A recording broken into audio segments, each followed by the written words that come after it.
जय माता दी। माता मनसा देवी नागों की अधिष्ठात्री देवी मानी जाती है। इन्हें सर्पदंश में रक्षा करने वाली, संतान देने वाली तथा समृद्धि प्रदान करने वाली देवी के रूप में पूजा जाता है।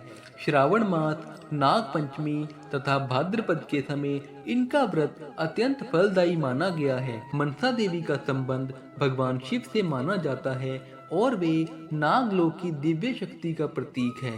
इनकी उपासना से सर्व भय समाप्त होता है, संतान सुख की प्राप्ति होती है, धन धान्य में वृद्धि होती है तथा परिवार की रक्षा होती है। शास्त्रों में माता मनसा देवी को नागों की अधिष्ठात्री शक्ति तथा विषनाशिनी देवी कहा गया है। पुराणों के अनुसार जो श्रद्धा और नियम पूर्वक इनका व्रत करता है वह विष, रोग, अकाल मृत्यु और संकटों से मुक्त होता है। तो दोस्तों, इसी के साथ शुरू करते हैं माता मनसा देवी व्रत कथा। माँ मनसा देवी की व्रत कथा का वर्णन अनेक पुराणों और लोक परंपराओं में मिलता है। उन्हें सर्पों की अधिष्ठात्री देवी, विषहरिणी, संतानों की रक्षिका और भक्तों के संकटों का नाश करने वाली माँ के रूप में पूजा जाता है। उनकी कथा भक्ति, अहंकार, क्षमा और कृपा का अद्भुत संगम है। यह कथा प्राचीन काल में घटित हुई मानी जाती है और इसमें देवताओं, ऋषियों, नागलोक तथा मनुष्यों के जीवन का सुंदर समन्वय दिखाई देता है। प्राचीन समय में जब पृथ्वी पर सर्पों का अत्यधिक प्रभाव था और लोग सर्पदंश से भयभीत रहते थे, तब देवताओं ने भगवान शिव से प्रार्थना की कि वे ऐसी शक्ति की उत्पत्ति करे जो सर्पों की अधिष्ठात्री हो और मनुष्यों की रक्षा कर सके। तब भगवान शिव के तप से एक दिव्य शक्ति प्रकट हुई। वह तेजस्विनी, करुणामयी और अत्यंत प्रभावशाली थी। उनके शरीर से दिव्य आभा निकल रही थी। शिवजी ने उन्हें अपनी मानस पुत्री के रूप में स्वीकार किया, इसलिए उनका नाम पड़ा मनसा। कुछ परंपराओं में उन्हें कश्यप ऋषि और कद्रु की पुत्री भी कहा गया है, किंतु शिव की मानस शक्ति होने के कारण वे देवत्व से पूर्ण थी। मनसा देवी का जन्म तो दिव्य था, किंतु उन्हें प्रारंभ में वह सम्मान नहीं मिला जो अन्य देवियों को मिलता था। देवी पार्वती उन्हें सहज स्वीकार नहीं कर सकी। इस कारण मनसा देवी ने कठोर तप किया। उन्होंने भगवान शिव की आराधना की और उनसे वर मांगा कि उन्हें भी लोक में पूजा का अधिकार मिले, लोग उनका व्रत करें और वे सर्पदंश से पीड़ित जनों की रक्षा कर सके। शिवजी ने प्रसन्न होकर उन्हें यह वरदान दिया कि जो भी श्रद्धा से उनका स्मरण करेगा वह सर्प भय से मुक्त होगा और उसके घर में सुख समृद्धि का वास होगा। समय बीतता गया। पृथ्वी पर एक महान और धनी व्यापारी था जिसका नाम था चंद्रसेन या चांद सौदागर। वह शिव का अनन्य भक्त था, किंतु मनसा देवी को देवी के रूप में स्वीकार नहीं करता था। वह उन्हें शिव की पुत्री मानने से इनकार करता था और कहता था कि वह केवल महादेव की पूजा करेगा।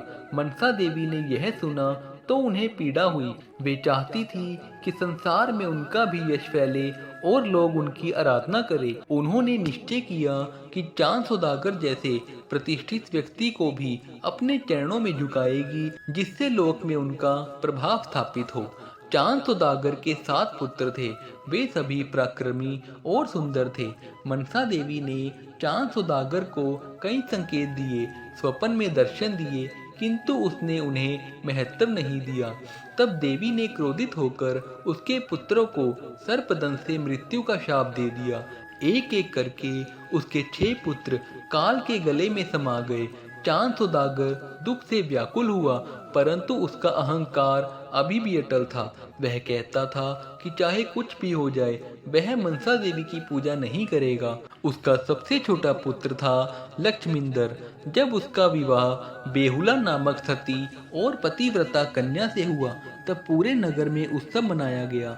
मनसा देवी जानती थी कि यदि यह विवाह सुखपूर्वक संपन्न हो गया तो चांद सौदागर का वंश फिर से सुदृढ़ हो जाएगा। उन्होंने एक बार फिर से चेतावनी दी, किंतु उसने अनसुनी कर दी। तब देवी ने विवाह की रात्रि में ही एक विषधर सर्प को भेजा। सर्प ने लक्ष्मींदर को डस लिया और वह तत्काल मृत्यु को प्राप्त हो गया।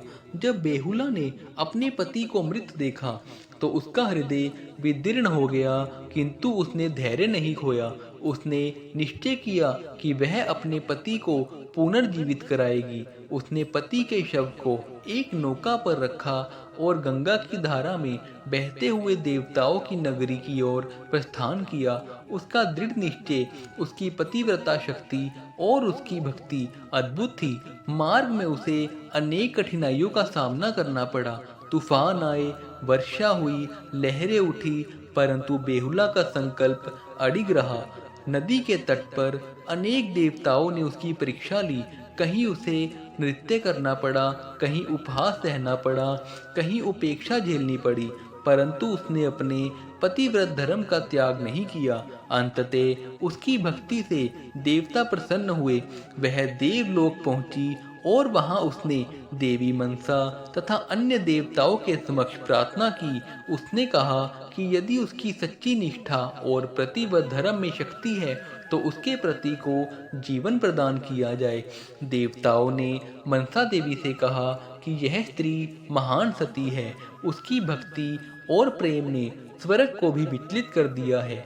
मनसा देवी का हृदय भी पिघल गया। उन्होंने देखा कि चांद सौदागर का अहंकार तो कठोर है, किंतु उसकी बहू की भक्ति निर्मल है।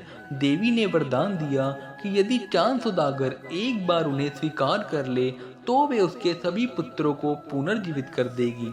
बेहुला अपने पति के साथ वापस लौटी और उसने चांद सौदागर को सारी बात बताई। प्रारंभ में वह क्रोधित हुआ, परंतु अंततः अपनी बहू के त्याग और प्रेम को देखकर उसका हृदय बदल गया। उसने मनसा देवी के समक्ष पुष्प अर्पित किए। यद्यपि उसने पूर्ण श्रद्धा से नहीं बल्कि अनिच्छा से एक आंख बंद करके पूजा की, फिर भी देवी ने उसकी यह छोटी सी स्वीकृति स्वीकार कर ली।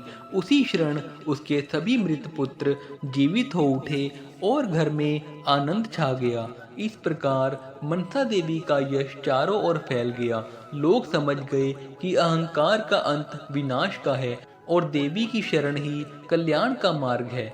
मनसा देवी ने यह भी सिद्ध कर दिया कि वे क्रोध में दंड देती है, परंतु अंततः उनका स्वभाव करुणामयी माँ का है। जो भी श्रद्धा और विश्वास से उनका नाम लेता है उसके जीवन से सर्प भय, रोग और संकट दूर होते हैं। समय के साथ मनसा देवी की महिमा दूर दूर तक फैल गई। विशेष रूप से वर्षा ऋतु में जब सर्पों की संख्या बढ़ जाती है, लोग उनका व्रत और कथा सुनते हैं। ग्रामीण क्षेत्रों में महिलाएं विशेष श्रद्धा से उनकी कथा कहती थी, जिससे परिवार की रक्षा हो, संतान की आयु लंबी हो और घर में समृद्धि बनी रहे। यह कथा केवल एक देवी की महिमा नहीं बल्कि भक्ति, धैर्य और स्त्री शक्ति का भी प्रतीक है। बेहुला का चरित्र इस कथा में अत्यंत महत्वपूर्ण है। उसने सिद्ध किया कि सच्ची निष्ठा से देवताओं को भी झुकाया जा सकता है। उसके तप, त्याग और अटूट विश्वास ने यह दिखाया कि धर्म केवल पूजा पाठ में नहीं बल्कि दृढ़ आस्था और सत्य निष्ठा में भी निहित है। चांद सौदागर का अहंकार अंततः झुका, क्योंकि सत्य और भक्ति के सामने कठोरता भी पिघल जाती है। मनसा देवी की कथा हमें यह भी सिखाती है कि जीवन में आने वाली विपत्तियां कभी कभी हमारे भीतर के अहंकार को तोड़ने के लिए आती है। जब मनुष्य विनम्र होकर ईश्वर को स्वीकार करता है तब उसके जीवन में पुनः प्रकाश आता है। सर्पों की अधिष्ठात्री होने के कारण वे केवल भौतिक विष की नहीं बल्कि मन के विष जैसे घमंड, ईर्ष्या और क्रोध को भी हर लेती है। इस प्रकार मनसा देवी की यह पावन कथा युगों से सुनी और सुनाई जाती रही है। यह कथा हमें धैर्य, भक्ति, निष्ठा और विनम्रता का संदेश देती है। जो भी श्रद्धा से इस कथा को सुनता है उसके जीवन के संकट दूर होते हैं और माँ की कृपा से उसके परिवार में सुख शांति का वास होता है। माँ मनसा देवी सबकी रक्षा करे।